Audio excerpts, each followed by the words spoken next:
Yeah, thanks for inviting me. And I just want to say quickly how much I enjoyed listening to people share their stories, experiences in the breakout room. It's really nice just to be able to be part of this. So when Janet asked me to participate, I thought I would just kind of give a broad sort of sense of why I find this question compelling and interesting, and a little bit about the kind of research and work I do related to that, and what I'm thinking about COVID-19 as well. So, it's interesting to me, because at the beginning we were calling this social distancing, and to me that really is related to an ongoing question within sociology. We sometimes call it the community question or the community problem in sociology.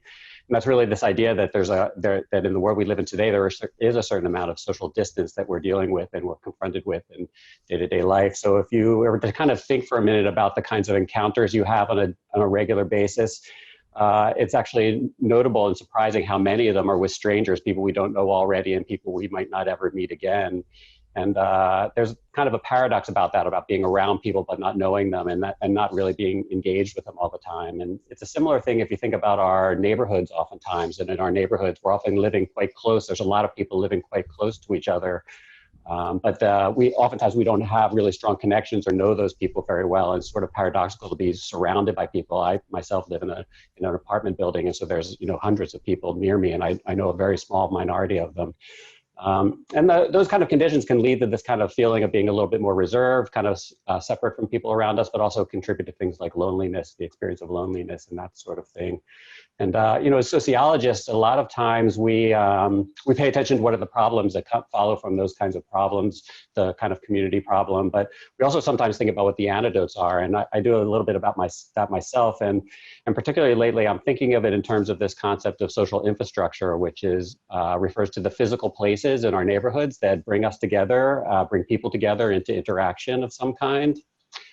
So I'm thinking particularly about things like public spaces, so parks and sidewalks and the seawall and other kinds of paths like that, but also commercial establishments, places like cafes and restaurants and bars and other kinds of places where we can go and interact with people. But I'm also thinking about community organizations too. So places like libraries and churches and community centers that bring people together around interaction.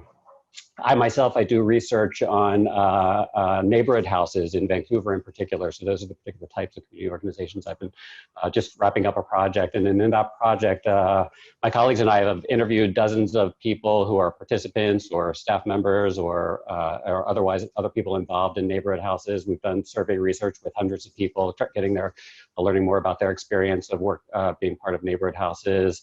We've done a lot of archival work about the history of those neighborhood houses in Metro Vancouver as well. And a lot of that kind of research is really informing the way I think about this kind of idea of social cohesion. So the interesting thing about social infrastructure is it's an opportunity for us to kind of maintain existing relationships. So people that we already have ties with, these are places where we can maintain those ties, but they're also equally important for places where we can establish new kinds of connections with people around us. And that's really significant given that kind of the confrontation with strangers that I was mentioning earlier, that the encounters with strangers we're having all the time. These are places where we can kind of meet new people, establish relationships, and form ties and build social cohesion.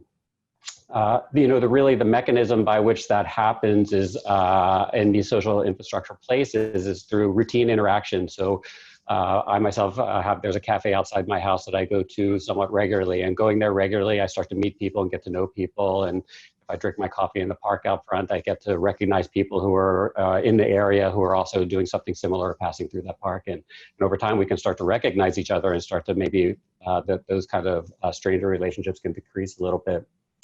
For my interest in community organizations, I'm particularly interested in the role that community organizations are different because of the different kinds of programming. They actually provide a kind of shared focus for people that bring people together into interaction around a certain activity that they work on together. And it's that kind of routine interaction over time with a shared focus that can really develop new relationships. And I find that to be kind of really important when I think about these ideas of social cohesion. So obviously the question is, over the past 6 months or more now, we've had a real constraint on our ability to use social infrastructure. And for a long time, it's been really shut down on us, but right now there's a little bit of opening, but it's still being used under constrained situations. That's particularly true for community organizations where we're using our parks, we're somewhat using our commercial establishments, but community organizations in particular have been shut down, and it's really a threat to these kinds of interactions. So, I mean, for me, what's really interesting, we did it in the breakout room a little bit, but I hope we get to talk a little bit more about it, is what are the kind of consequences of losing this kind of social infrastructure. But I'm really kind of fascinated, and I've learned a lot already about the kind of ways that we're adapting under these kind of constraints of our use of social infrastructure. So I hope we get to talk a little bit more about that in the remainder of our time. Thanks.